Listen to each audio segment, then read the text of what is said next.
Welcome to LinkedIn Heroes. I'm joined today by Bruno Kongawoin, who is a photographer, used to be an accountant, and now is a headshot photographer and is huge on LinkedIn. Very fortunate to have crossed paths in Western Australia and to have him here today on LinkedIn Heroes.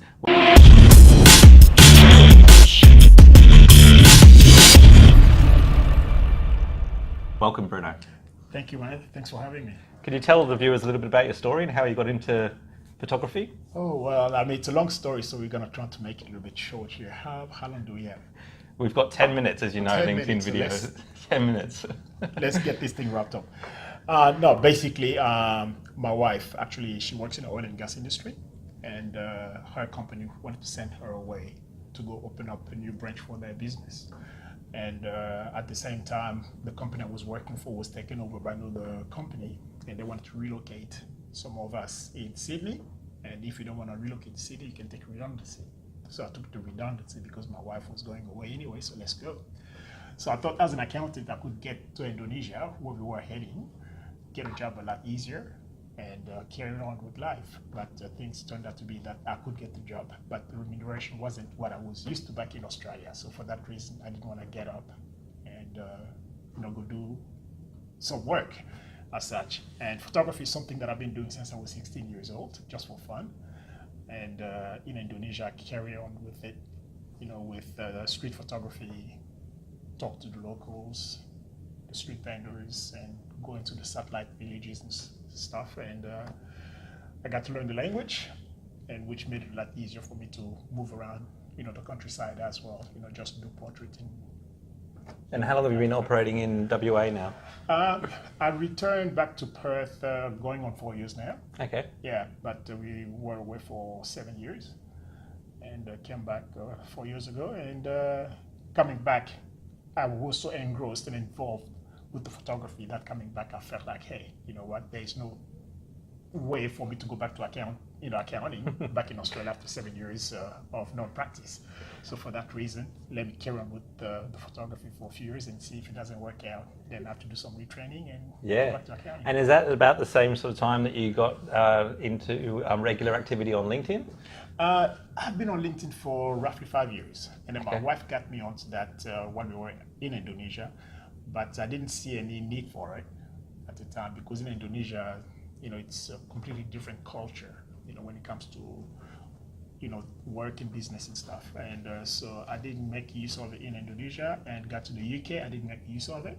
So when we came back, since I started in a different industry, a completely different profession as well, so I felt like I need to get out there, make connection with people, create a new network, and see where that's going to lead me. And that's what I got mixed up with you right now.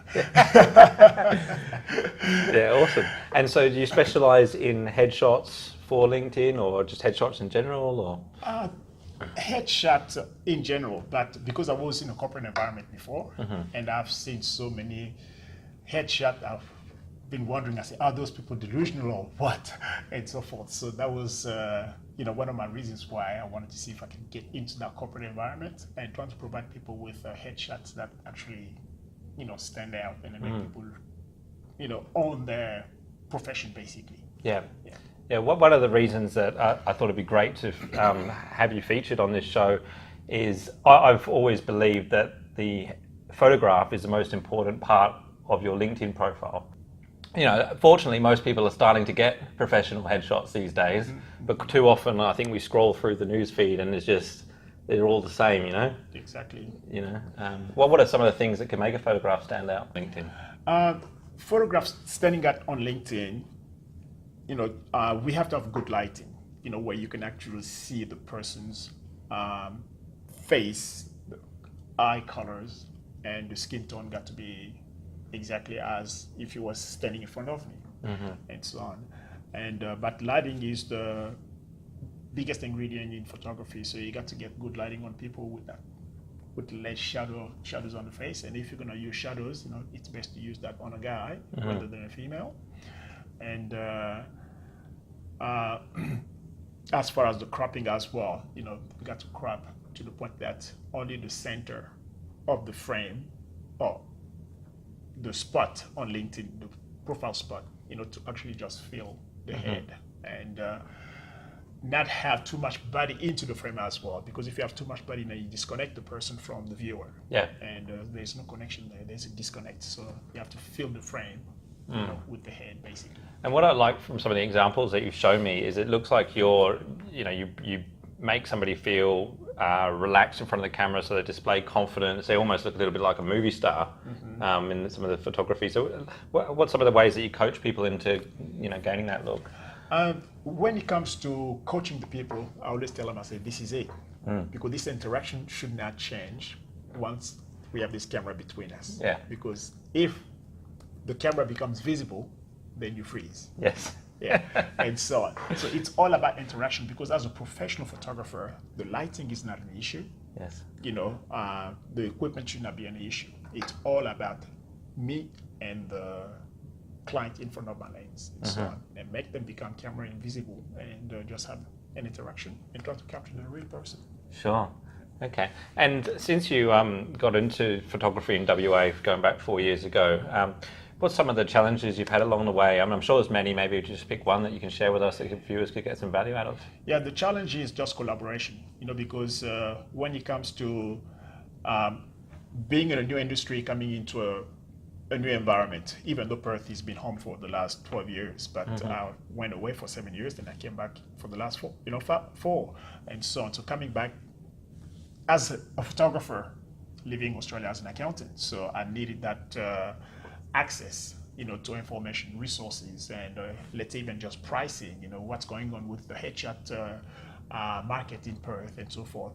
Those kind of, that type of information I could not have access to because nobody was prepared to open the doors for me, right, even though I was knocking on the door. So that was the biggest challenge to get over, but to the point that I decided to just carry on and do my own thing and let the market find me whenever they're ready. And it's happening now. And one of the things you share with me that maybe a lot of what a lot of my followers aren't aware of is you did have a quite a successful career in basketball before you made your way into accounting, didn't you? Yes, basketball is what kind of got me to many places, and my education and my profession, what I'm doing right now, it's all because of basketball. Yeah, because I'm African born, and unlike most African kids, I didn't come from a deprived background in a way. So I was fortunate and so on, and I happened to be sent to school in America, at a very young age, and I played high school and college in America, and I was fortunate as well to be able to have a very, very short career in the NBA with the Milwaukee Bucks back in 1988-87, and I had a chance as well to play for my home country on many occasions for the African Games, qualifying either for the Olympics or for the World Games. Wow. And we were able to go to Seoul in 1988. And we done extremely well by being the first African country to ever win a game. Wow. At the Olympics, and not only that, beating the host country at the opening game of the basketball tournament. So awesome. It was great. Awesome. Bruno, if you could be a superhero, who would you choose and why? Oh man, I will be the Green Hulk. And for the simple fact that the first TV show that I saw when I arrived in America as a 14-year-old, it was the Hulk, and so that kind of stuck with me for the rest of my life. And awesome. Well, thank you, Bruno, for joining us on LinkedIn Heroes. It's been a pleasure to have you on the show. Please do follow Bruno on LinkedIn. He'll be tagged in this post. If you enjoyed the episode, don't forget to like it, comment on it, and share it with your friends. And we'll see you next week on LinkedIn Heroes. Thanks for watching. Cheers.